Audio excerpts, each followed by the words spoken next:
લાલ કિતાબ,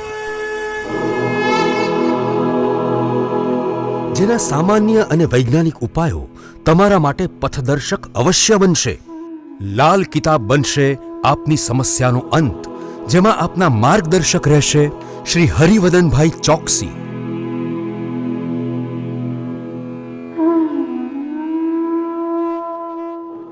નમસ્કાર મિત્રો, હું હરિવદન ચોકસી આપ સૌનું સ્વાગત કરું છું. મિત્રો, આજના વિડીયોમાં આપનું ખૂબ ખૂબ સ્વાગત.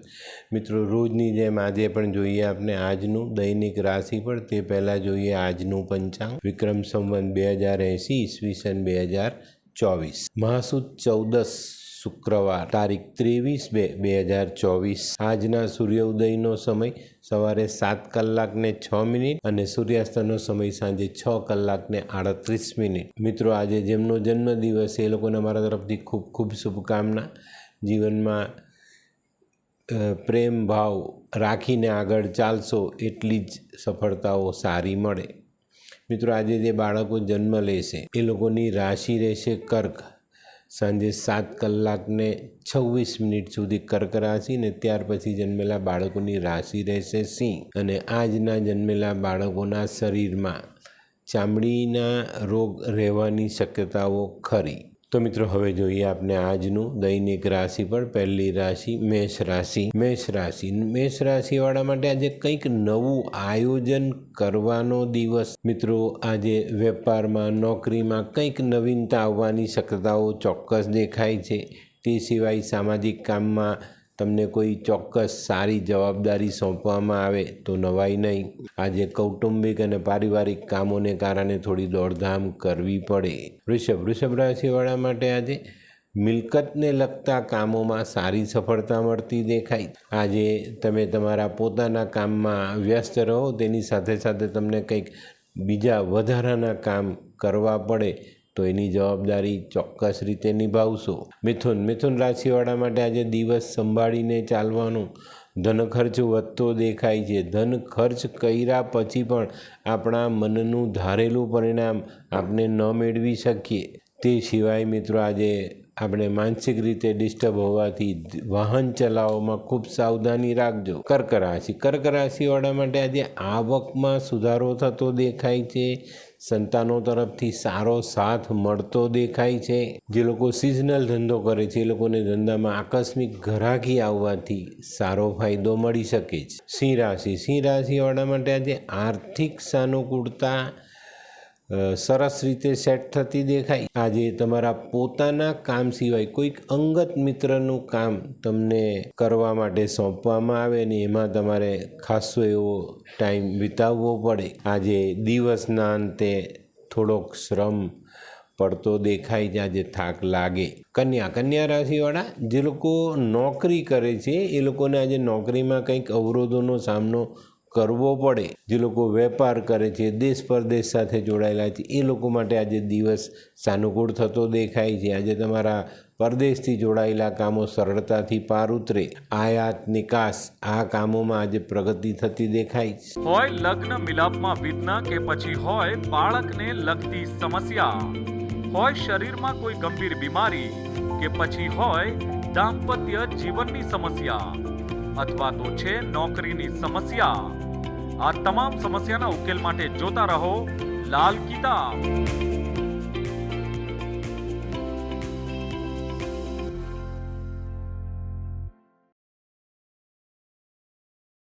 તુલા રાશિવાળા માટે આજે સામાજિક કામોમાં સારી સફળતા મળતી દેખાય છે. તે સિવાય મિત્રો, તન મન ધન આ બધી બાબતમાં સાચવીને ચાલવું જરૂરી. આજે વાહન ચલાવવામાં પણ સંભાળીને ચાલવાનું છે. મિત્રો, આજનો દિવસ શાંતિથી ધીરજ રાખીને પસાર કરશો તો વધુ સારા પરિણામ પ્રાપ્ત થાય. વૃશ્ચિક રાશિવાળા માટે આજે દિવસની શરૂઆત અવરોધોથી થતી દેખાય છે. નાના મોટા કામોમાં અટકાવ આવે અને આપણી ચિંતાઓ વધે. પણ મિત્રો, આજે જરાક પણ ડરવાનું નથી, કારણ કે આજે તમારા કામોમાં તમારા સંતાન સહભાગી થાય અને તમને ખૂબ સારું પરિણામ પ્રાપ્ત થતું દેખાય.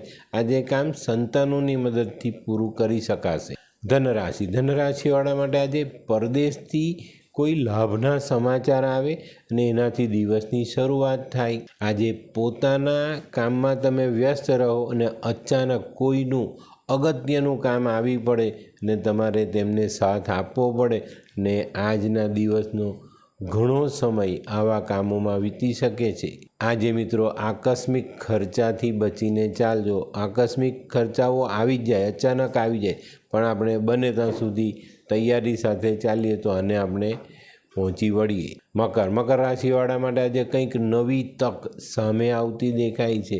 ધંધામાં, નોકરીમાં, બીજા અગત્યના કામોમાં તમને કોઈ સારો ચાન્સ મળે અને એ ચાન્સને સ્વીકારવામાં, પકડી લેવામાં જો તમે સફળ થયા તો જિંદગીના નજીકના દિવસોમાં ખૂબ સારા પરિણામ પ્રાપ્ત થાય. કુંભ રાશિવાળા માટે આજે ખર્ચાઓ વધતા દેખાય છે. આજે આપણે હરીએ ફરીએ પણ આપણું કામમાં મન લાગે નહીં અને આના કારણે આપણા હૃદય મનમાં શાંતિનો અનુભવ ન મળે. આજે ખાસ કુંભ રાશિવાળાને માતાની ચિંતા સતાવી શકે છે. મીન રાશિવાળા માટે જે આર્થિક બાબતોમાં ઘણી સારી પરિસ્થિતિઓ બનતી દેખાય છે. આજે દેશ પરદેશને લગતા કામ, તે સિવાય અડોશ પડોશમાં તમારા જ્યાં સારા સંબંધો છે એવા વ્યક્તિઓના કામમાં તમારે સમય આપવો પડે, એ લોકોના કામમાં ભાગ લેવો પડે. તો મિત્રો, આ તો તમારા માટે આજના દિવસનું રાશિફળ. હવે જોઈએ આપણે આજનો શું વિચાર. મિત્રો, આપણા માનવ સમાજમાં ભગવાને એક કૂતરો એ આપણી આજુબાજુ મૂક્યો છે. એને આપણે એક બટકું રોટલો નાખી અને માથે હાથ ફેરવીએ ને તો એ કૂતરો આપણે વફાદાર રહે છે.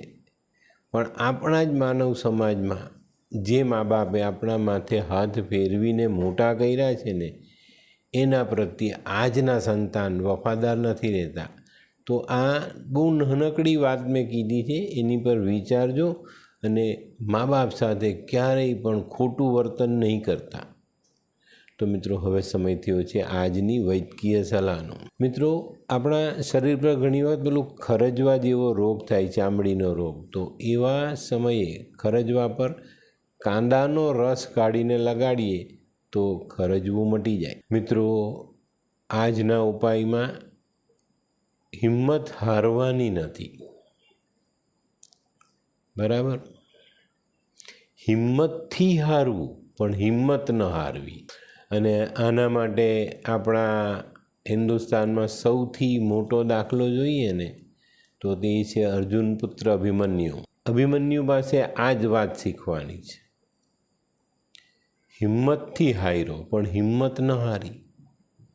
તો આપણે પણ જીવનમાં આ વાત બહુ જ મહત્ત્વની બને છે. તો મિત્રો, આજનો વિડીયો ગમ્યો તો લાઈક કરો, શેર કરો, યુટ્યુબ જોનારા શેર કરે અને સબસ્ક્રાઈબ કરે. હું હરિવર્ધન ચોકસી આપ સૌની રજા લઉં. ફરી મળીએ નવા વિડીયોમાં નવી જાણકારી સાથે. તો ચાલો, બદલીએ જિંદગી. નમસ્તે.